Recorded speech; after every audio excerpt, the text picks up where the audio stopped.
Welcome to the training for teaching English as a foreign language using the Beyond Our Borders manual that we call BOB for short. What an exciting time to be a part of a TEFL team when people all over the world are clamoring to learn English. English is the official language in 87 nations and territories.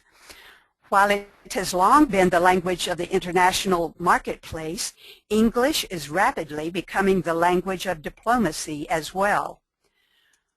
More than half the world's newspapers, scientific and technical journals are printed in English.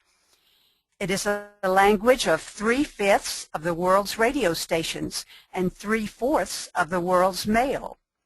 So great is the demand for English language teachers around the world that the teaching of English is ranked as one of the top 10 most needed professions. We will begin with the most important principles for teaching English as a foreign language. Then we will examine the teaching sequence to use either in lessons we create or lessons using existing material. Next, we will have a fun sampling of the 36 BOB teaching activities that will literally breathe life into every lesson you teach. We will look closely at a lesson for novice-level students. You will become acquainted with the Lipson method that is sure to become a favorite. We will take a quick look at the sample lessons in the manual and the TEFL bag of tricks. Then we'll review all 36 teaching activities that will be the centerpiece for the lessons you will prepare in small groups, applying everything you have learned. This training is designed to equip you to teach with excellence. When English teachers earn the respect and trust of students with excellence in the classroom, then motivated students want to practice their English outside of class with their teacher, who has become their friend. When this happens, you have opportunity to develop cross-cultural understanding and enrich the lives of both teacher and students. Teaching English as a foreign language may be compared to the teaching of French or German in U.S. schools. At the top of page 1 in the manual, you will find the differences between English as a second language and English as a foreign language. Please read the first 3 paragraphs of page 1 to understand these clear distinctions between ESL and EFL. At this time, would you please pause and return to me when finished with your assignment to read these first 3 paragraphs. Press pause now, please.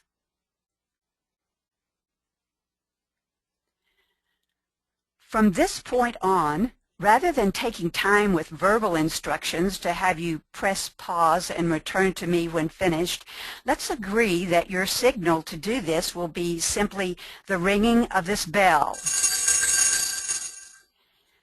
Now turn to a partner and role play a friend's asking you assignment.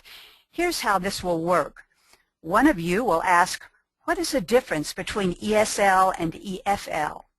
The answering partner will use his or her own words to share information from these first 3 paragraphs. You and your partner will then switch roles for round 2, giving each of you practice describing the ESL-EFL difference.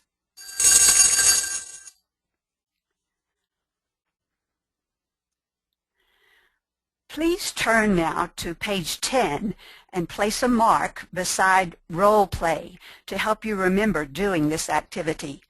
Role play is considered to be one of the 2 most effective strategies for language learners. You will want to use this often to put learning into real-life situations. For your convenience, I'd like for you to place a marker of some kind on page 7. Throughout this training, we will be referring to pages 7 through 11 to mark one or more of these activities. Having a marker on page 7 will make this easier for you. Let's look at the EFL distinctives, what you're likely to find in EFL settings. Note-taking is optional. First of all, it is unusual to find students who have no background in English. Unlike the ESL classroom, the majority of EFL students will be high beginners or low intermediates. Many learn to speak by listening to British tapes, but we do not try to switch the accent from British to American. Students generally have good vocabulary, reading comprehension, and knowledge of grammar, but are lacking in oral skills. We want to teach all 4 skills as in real life, listening, speaking, reading, and writing, but by far the greatest need will be listening and speaking. The majority of EFL students will use English in their country, not abroad. This fact makes a difference in the lesson topics we choose. Unless they become interpreters, EFL students will not need to know in English how to do such things as telling a doctor what hurts or asking for help in a supermarket. They would need to know these things in an English-speaking country, but not in EFL setting. As you plan your original lessons, remember to think EFL rather than ESL. Many find it difficult to express personal opinions. This is a matter of cultural difference. For example, in Japan, a well-known proverb says, "The nail that sticks its head up will get hammered down." Materials are often scarce or outdated. Not to worry.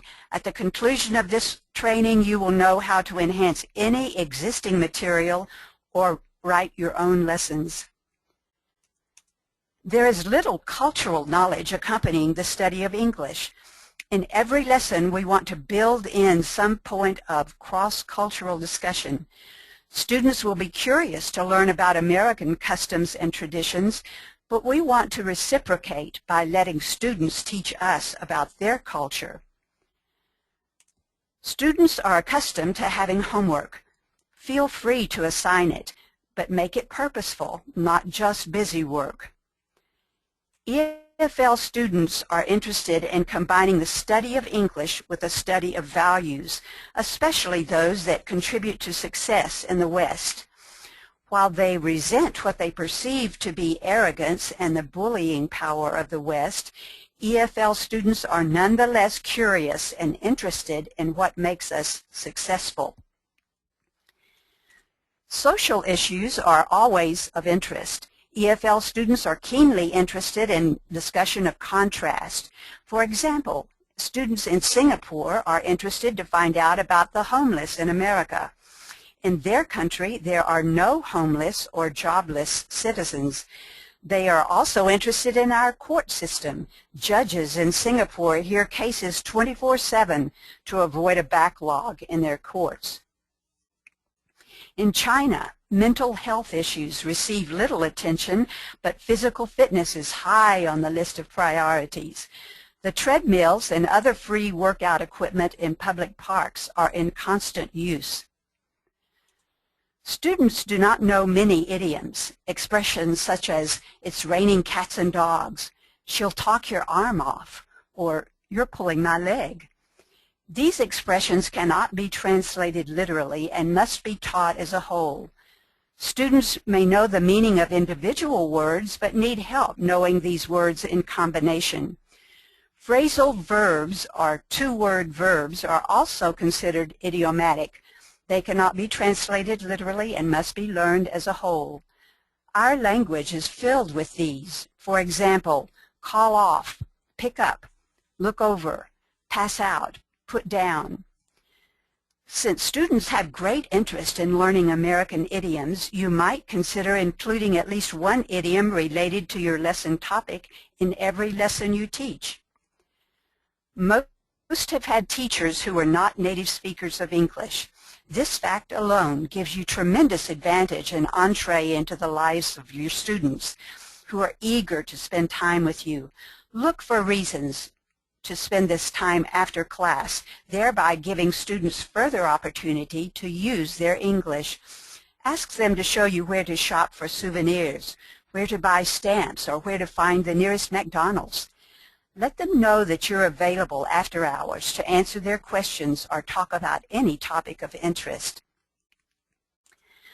Let me interject at this point that at any time you feel it would be helpful, you may stop to rewind the recording to hear something again. As we turn attention to language learning in the middle of page 1, I would like for you to take a moment to switch shoes, putting your left shoe on your right foot and your right shoe on your left foot.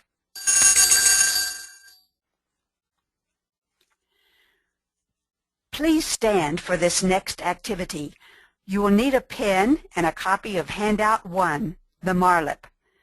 Please join at least one other person, someone not presently sitting near you.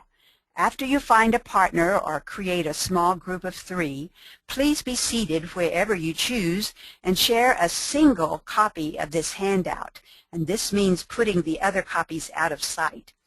Work together as a pair or small group to answer 4 questions. Let's see who can finish first with all correct answers. When you're finished, take time to compare your answers with those around you.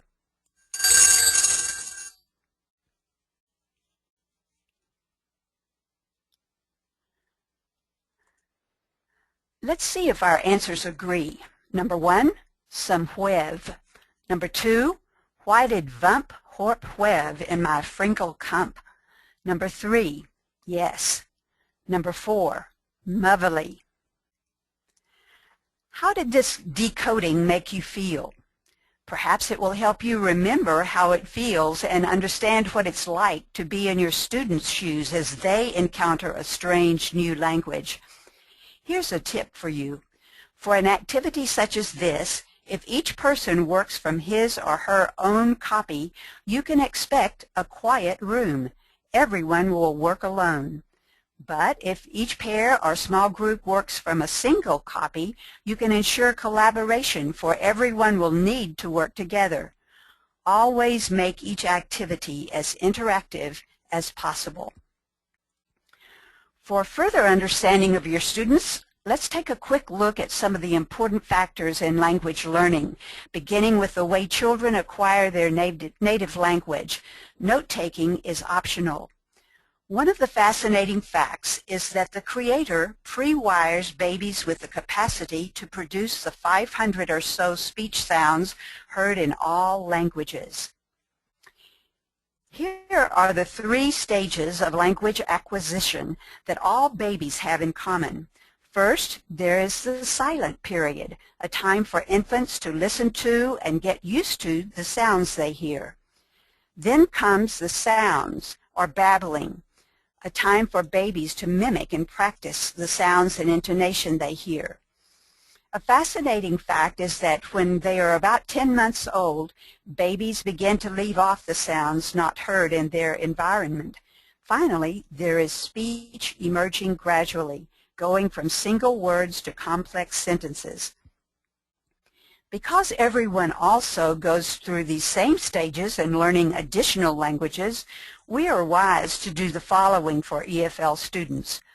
Provide a lot of listening practice, allowing for that silent period, especially for beginners. Encourage the imitation, stress, and rhythm of our language.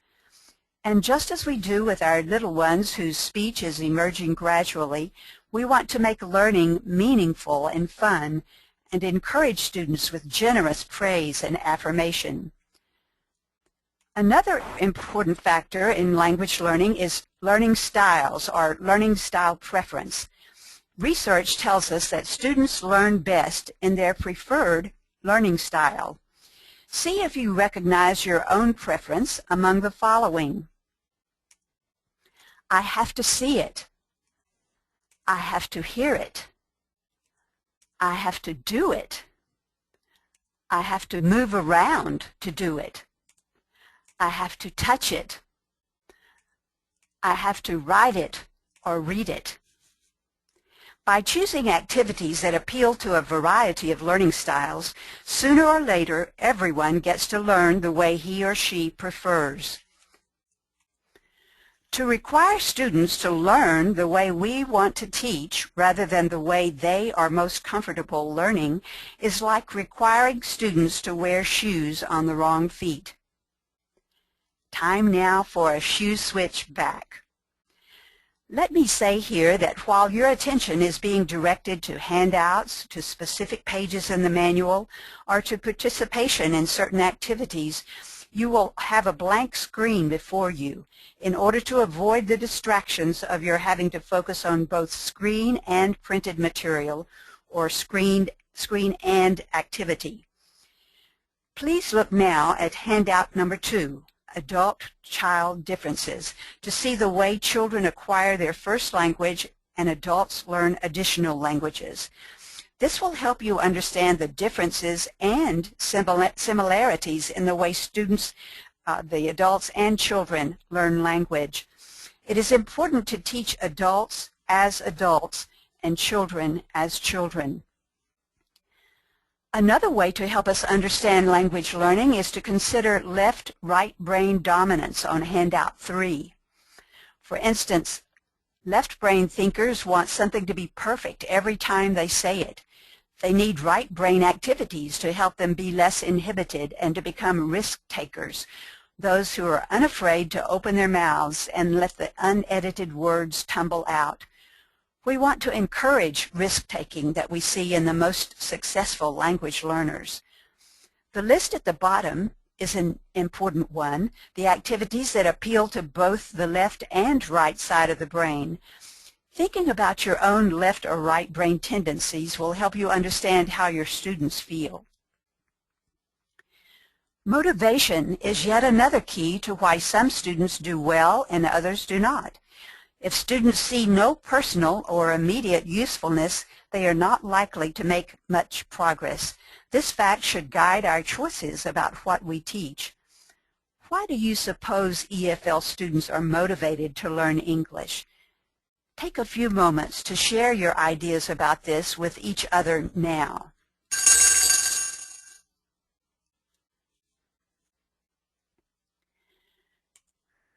Perhaps you mentioned travel, job promotion, computer language, social status, study abroad, career as an interpreter, or as a person at a help desk for computer technology. When we tap into relevant interest, the result will be enthusiastic and grateful students, eager to learn. Now that you know what happens in language learning, let's look at language teaching at the bottom of page 1. Note-taking is not necessary here since all the most important information is here for you.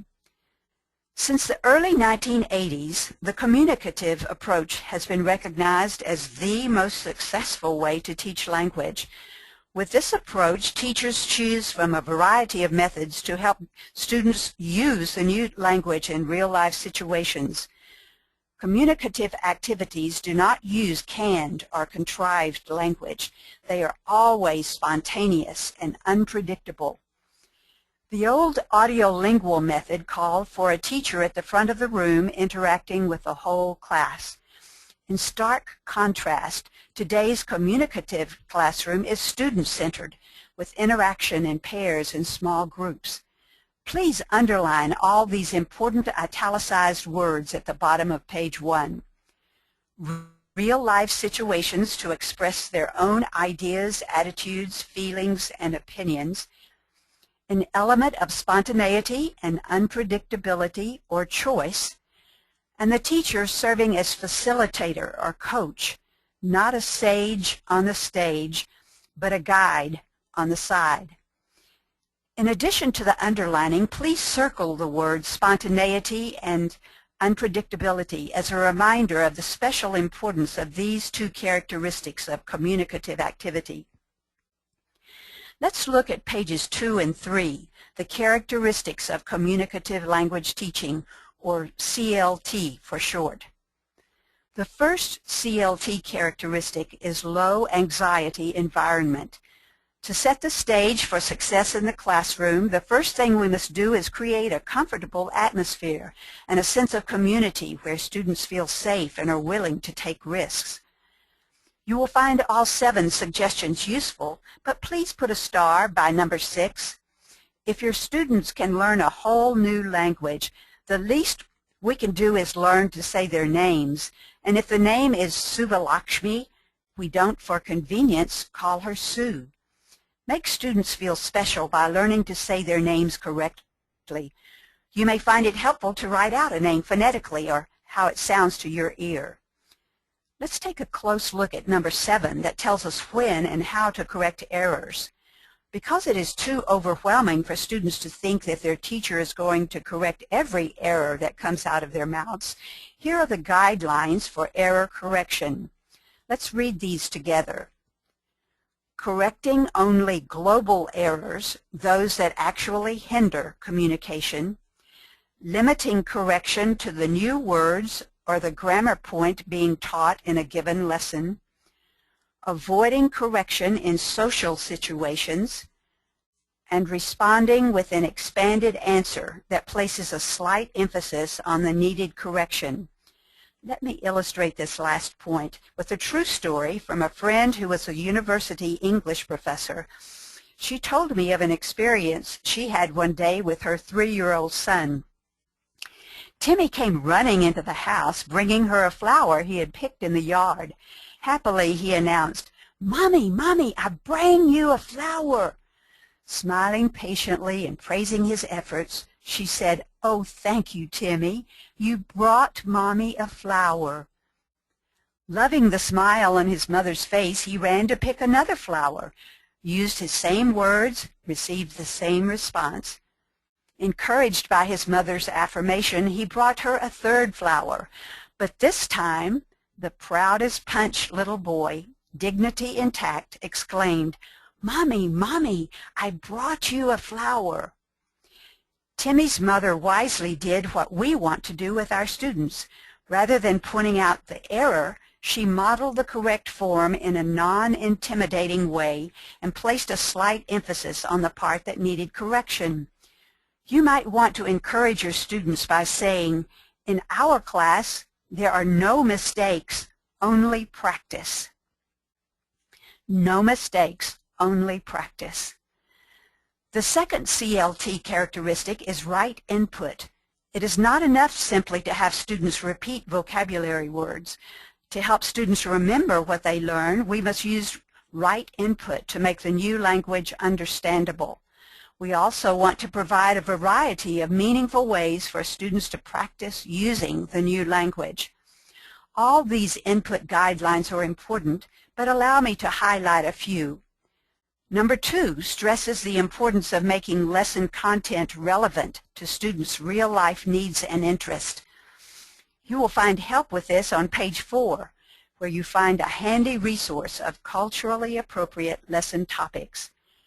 Working in small groups of 3, I'd like for you to look at page 4 and rank the top 3 beginning level topics. Which 3 do you think should be taught first? When finished, compare your list with each other to see if you agree.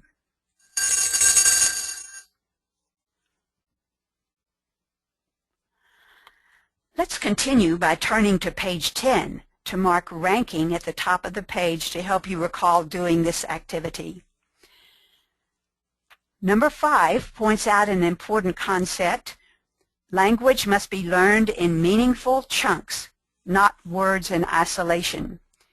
This fact has been ignored by some in the past who insisted upon word-for-word translations.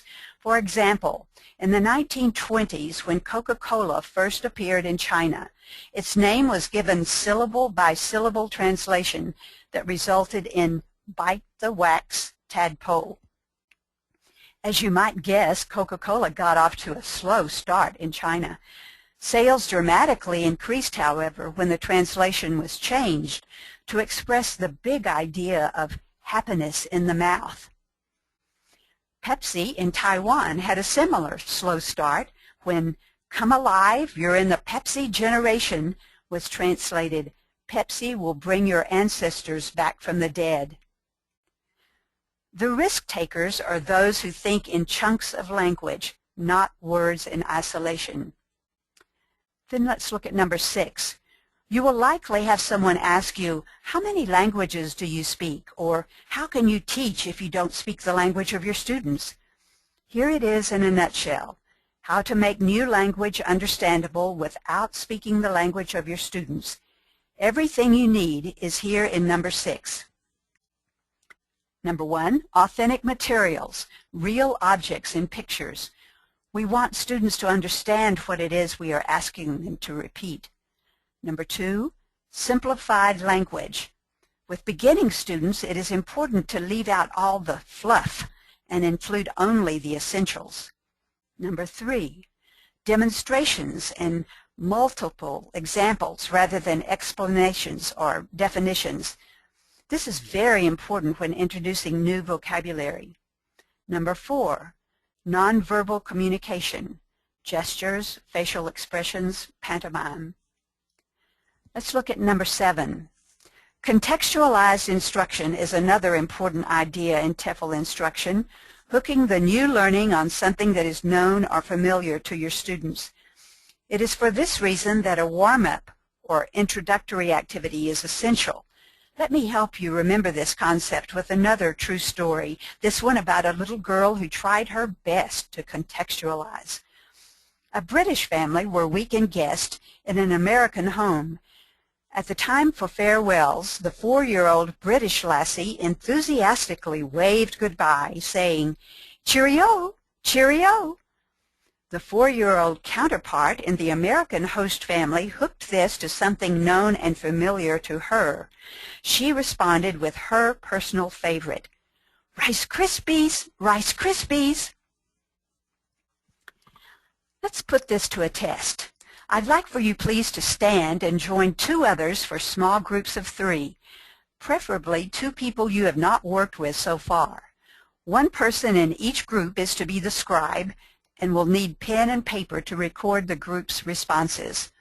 After your groups are assembled, you're to take 1 minute to think of irregular past tense verbs, those whose spelling changes in the past tense.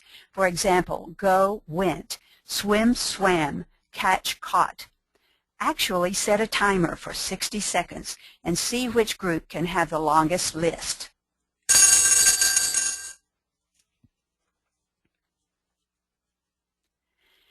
Please stay in your same groups to list as many body parts as possible, again setting the timer and seeing which group can have the longest list.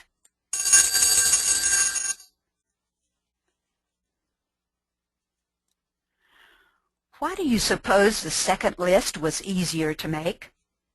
Because it was contextualized. Everything was related. Publishers of picture dictionaries understand this. All picture dictionaries have related items on every page. A picture dictionary is invaluable for the TEFL experience. You may find these listed in Bob's resource section on page 123. Publisher contact information is on pages 130 and 131. Please now turn to page 7 and mark brainstorming to help you recall doing these activities. Real-life interaction at the top of page 3 is the third CLT characteristic. Student-to-student activities are essential for teaching students to use English as a tool for real-life communication.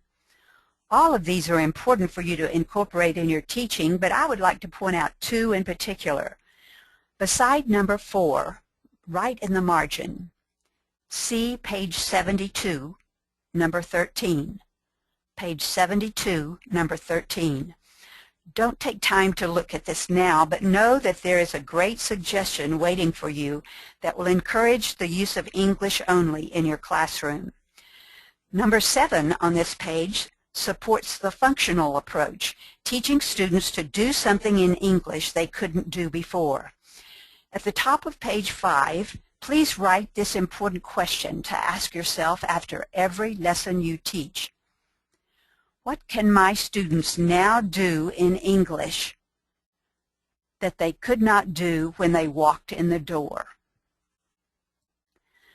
Let's read the definition of functions at the top of page 5. A function is a culturally appropriate use of words to accomplish a specific purpose. On this page you have examples of functions to be taught at the various levels of proficiency. The teaching of functions is important because of the many cultural differences in the way people do things. For example, Indonesians are reluctant to give and receive compliments. We can help Indonesian students avoid cultural misunderstanding in America by teaching the culturally appropriate way we give compliments and say thank you when we receive a compliment.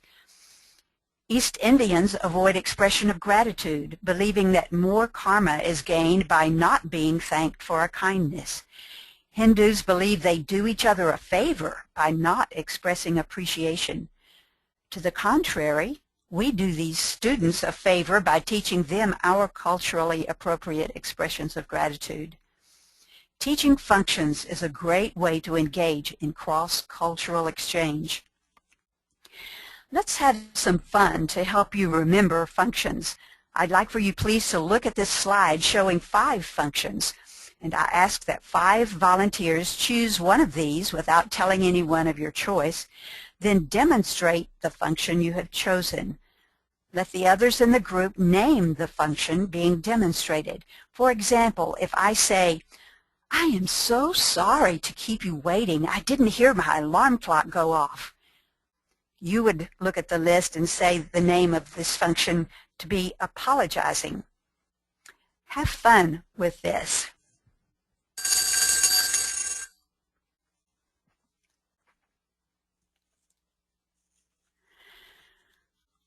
We use functions automatically, but we must intentionally teach these to our students. Every lesson will not lend itself to include the teaching of a function, but always consider the possibility with any topic because the use of a topical functional approach ensures that students will have something immediately useful to take away from every lesson. One of the richest resources for teaching functions is the use of jazz chants. I want you to know about the book Small Talk by Carolyn Graham. You may find order information under pronunciation on page 123. I invite you to join Carolyn Graham herself for some fun with her chant, "You Look Wonderful Today," that provides practice giving and receiving compliments. You'll want to have your fingers snapping or your toes tapping to keep the steady rhythm in this chant. The underline you see indicates each strong beat. Unit 4, Giving and Receiving Compliments. Item 1, you look wonderful today.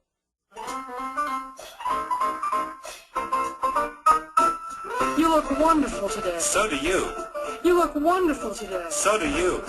That's a nice color on you. Thanks a lot. That's a nice color on you. Thanks a lot. I'm glad you like it. That's a wonderful color on you. Thanks a lot. I'm very glad you like it. Now would you turn to page 9 and mark Jazz Chant as a reminder of doing this activity and how it works.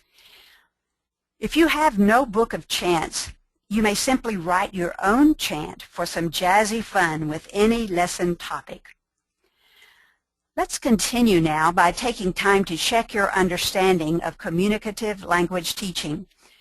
Handout number 4 gives you activities to make more interactive. These have actually been used by EFL teachers in the past, those without Beyond Our Borders training. Please work in pairs or small groups of 3 to think of ways to make each of these more interactive. For example, number 1 says, give a student a simple line drawing and have that student give directions to the class for drawing the line drawing. Instead of having one student at a time in front of the whole class, how about asking students to work in small groups? And for each small group, have a paper bag or envelope containing several line drawings. Ask each student in the group to take turns pulling out one of these and telling the others in that group how to make the drawing. Put your ideas together now to think of how to make all these more interactive. If you have thought of ways to involve pairs or small groups in every activity, you are correct. The bottom line is this: any activity becomes more interactive, more communicative, more student-centered when done in pairs or small groups. Write this down and underline it. If it can be done in pairs or small groups, Do not use teacher whole class.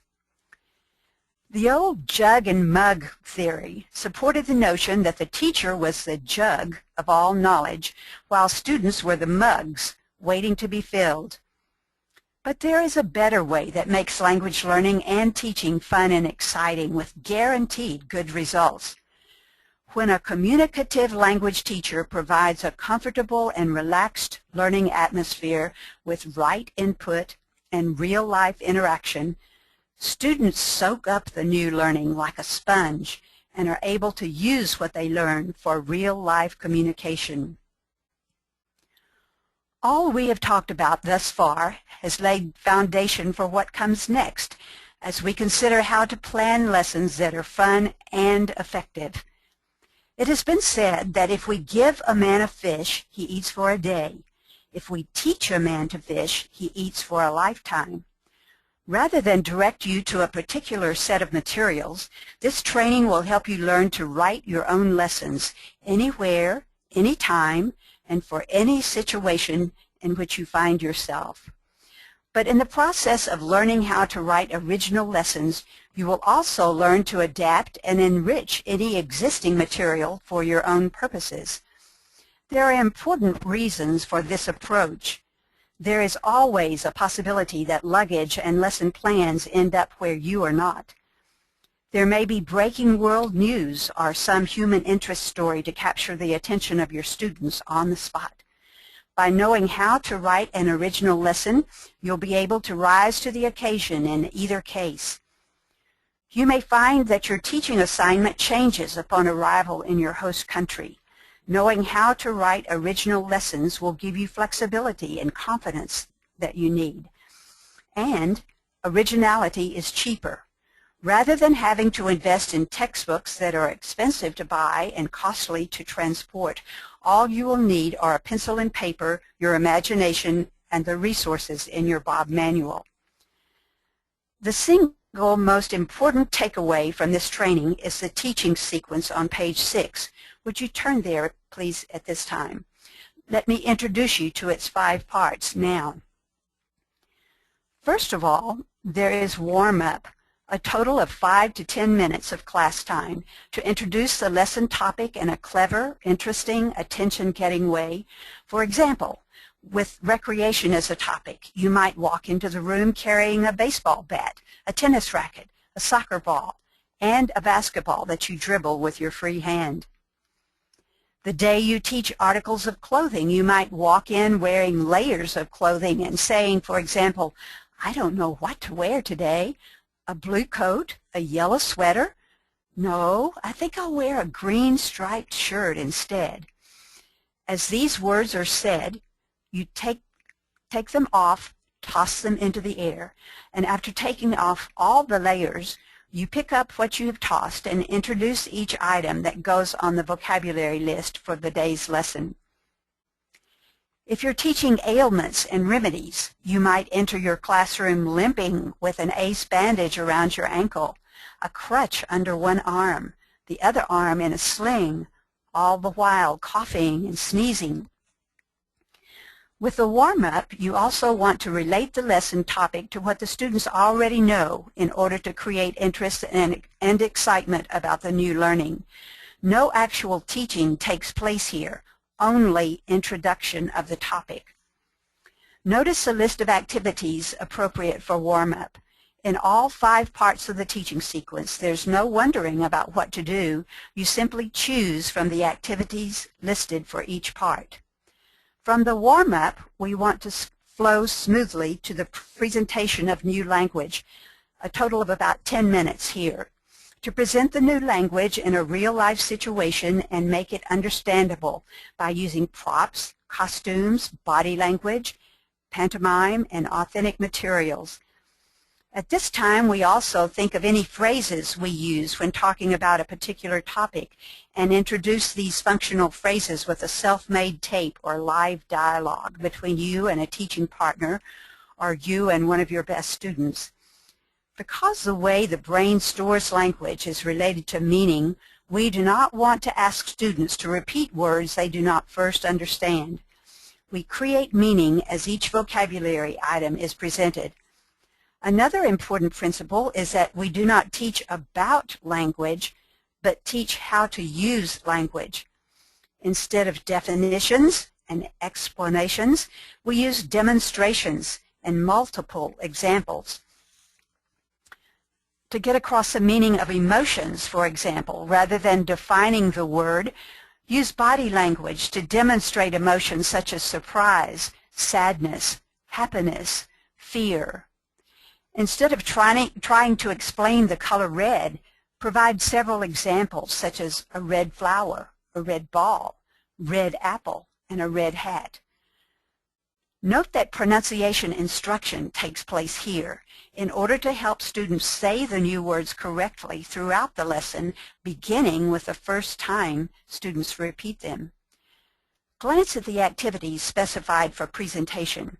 We will be taking a close look at these later. Next up is guided practice, 1 or 2 activities to practice the new language. In this part of the lesson, students manipulate the new language in activities with predictable responses. The teacher guides or facilitates their work in pairs or small groups. The focus in guided practice, or GP for short, is on accuracy of form, or getting it right. Whereas pronunciation instruction takes place in the presentation of new language, pronunciation correction takes place in guided practice, working for accuracy. Note the list of appropriate guided practice activities. Following GP is CP, or communicative practice, that should occupy the majority of total class time. As much as 50% of time should be spent here, using 2 or 3 activities that enable students to use the new language in real-life situations. The emphasis is to be on fluency development rather than accuracy. Students create language with unpredictable responses, expressing their own thoughts, opinions, feelings, and ideas. Here's a tip for you. If you know what the student's answer is going to be, you can know that that activity is guided, not communicative, so do not use it as a CP. In CP, there is no error correction. Correcting mistakes would immediately revert to guided practice and its focus on accuracy. One word of caution here. Students are not simply to practice talking, but to practice talking in ways that relate to the lesson topic in some way. See the list of activities appropriate for use in CP. The final part of the teaching sequence is the cool down, in the last 5 minutes of class to wrap up or bring closure to the lesson. This is like tying a bow on a package or placing a cherry atop the whipped cream. The learning has been connected in a meaningful and memorable way, and students leave with smiles on their faces, eager to come back for more. Again, you have the list of the most appropriate activities for this part of the lesson. Selecting your activities from the ones specified for each part of the teaching sequence will help even the inexperienced teacher to plan lessons with confidence. Please turn to pages 7 through 11 for a close look at the teaching activities that we've been simply referring to thus far. For your convenience, this list is alphabetical and includes a definition for each activity. Column 3 indicates where the activity may be used in the teaching sequence. In column 4, you find page numbers showing examples of the activity used in the Bob sample lessons. In some instances, the example comes in the process of this training. Let me show you why the use of interactive teaching activities is important. There's an ancient proverb that says it well. I hear and I forget. I see and I remember. I do and I understand. There is yet another reason why interactive activities are important. That which is learned in pleasure is remembered. Let's have some pleasure. First of all, with concentric circles. I'd like for you to get up now, half of you to stand and form a circle.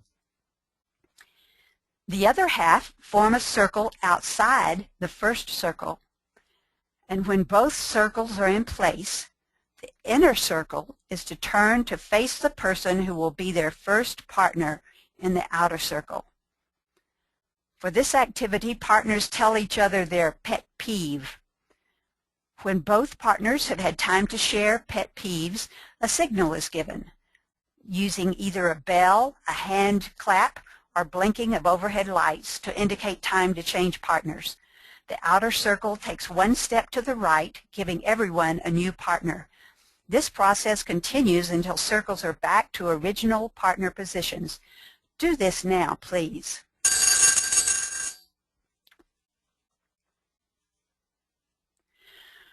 Whenever there is information to be shared, concentric circles provide maximum individual talk time, lots of repetition without the onset of boredom.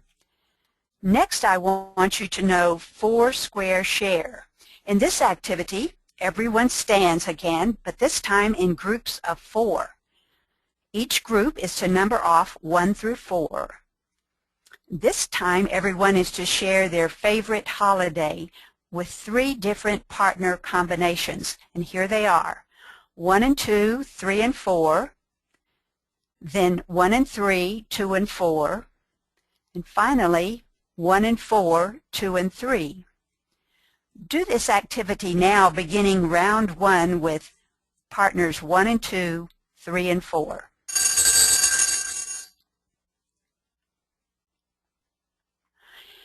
Any type of sharing or interview-type questioning can be done with four-square share. The level of difficulty can easily be adapted. For example, with favorite holidays, early beginners can simply answer with one word. More advanced students can elaborate their response and tell why it is their favorite. There's another Bob activity with a similar name that may seem confusing at first. However, it will be easy to remember the difference if you think about the first word in each of these. Four-square share begins with 4 people standing, obviously, in a square. On the other hand, pair-square share begins with a pair interviewing each other, in this case to find out about hometown and family. Then your pair will join one other pair, forming a square, where each of you will tell the other pair about your partner. Please do this now.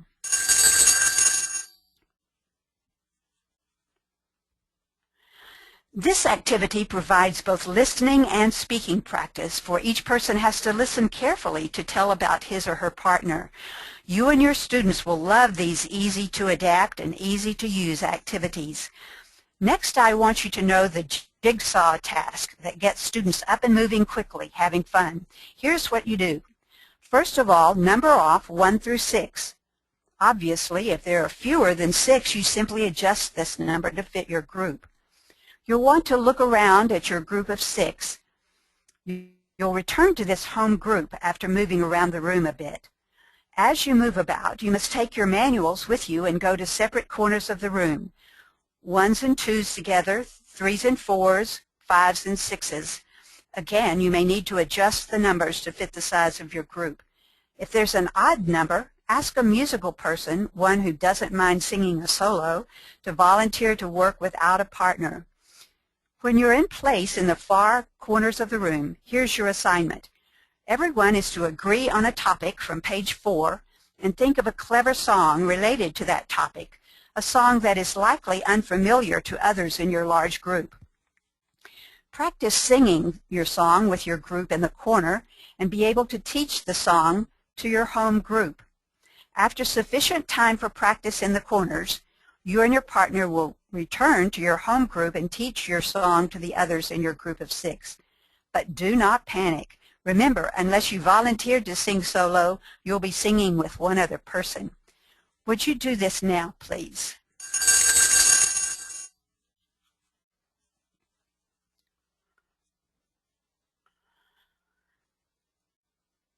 Let's continue by turning to page 7. To aid later recall, please mark the concentric circle activity on this page 7.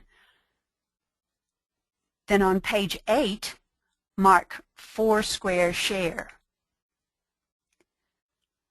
On page 9, mark Jigsaw Task and Pair Square Share. Before leaving these pages, turn to page 11 and mark one other, using pictures. This versatile activity can be used effectively in all 5 parts of the teaching sequence and with any level of students. The use of pictures is so important that it deserves a special section all its own. Would you turn now in the manual to page 55 and look at the best pictures to find. On page 55 you have several good suggestions, but number 5 is especially important. Pictures that can be used in more than one category. Also look at the good suggestions for how to find and use them. Page 56 suggests 3 ways to store pictures. I highly recommend option 3, using a loose leaf notebook with pictures inserted in plastic sleeves. The first 2 options might work well for you, but my problem with them was that there never seemed to be enough time to put pictures away after using them. I would always end up with a tall stack of pictures waiting to be filed.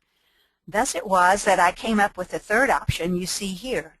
Note the codes for categories that I devised to identify ways each picture may be used. Of course you will want to adapt this list to work for you.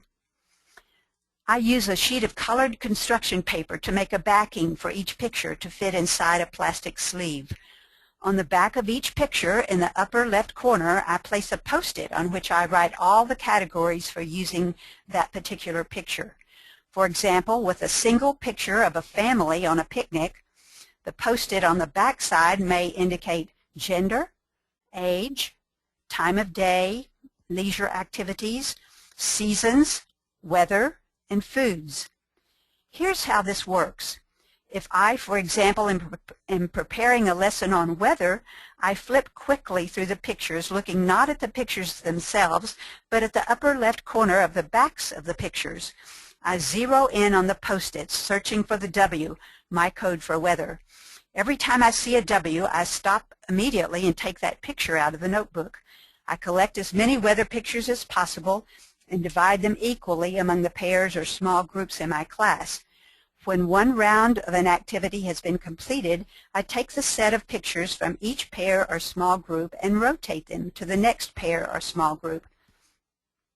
This gives everyone a different set of pictures for another round of this activity. You may continue rotating sets of pictures as time permits or until each pair or small group has used every set of pictures. This provides repetition without boredom since students continue to work with different pictures each time. When finished using the picture sets, I simply put them back in the notebook in no particular order. If you do not already have access to a picture file, I urge you to make one or enlist the help of friends to make one for you. You'll be glad you did. So powerful is the use of pictures with language learners that it is possible to teach with nothing but pictures. This is what happened to one TEFL graduate student from Columbia International University in South Carolina. Upon arrival in South Africa, where he was to do his practicum, this student discovered that his luggage with all his lesson plans had been lost. Fortunately, however, he had hand-carried his valuable picture file, and with pictures alone, he and his students enjoyed a most successful summer of teaching and learning. On pages 57 through 62, you will find 33 different activities using pictures. Since it is not possible for me to lend you my picture files and ask you to demonstrate some of these activities, let's do the next best thing. For a quick overview of this helpful resource, please divide these 6 pages among you. Then with a partner or a small group, read the activities on your assigned page and select a favorite to describe to the others in your class.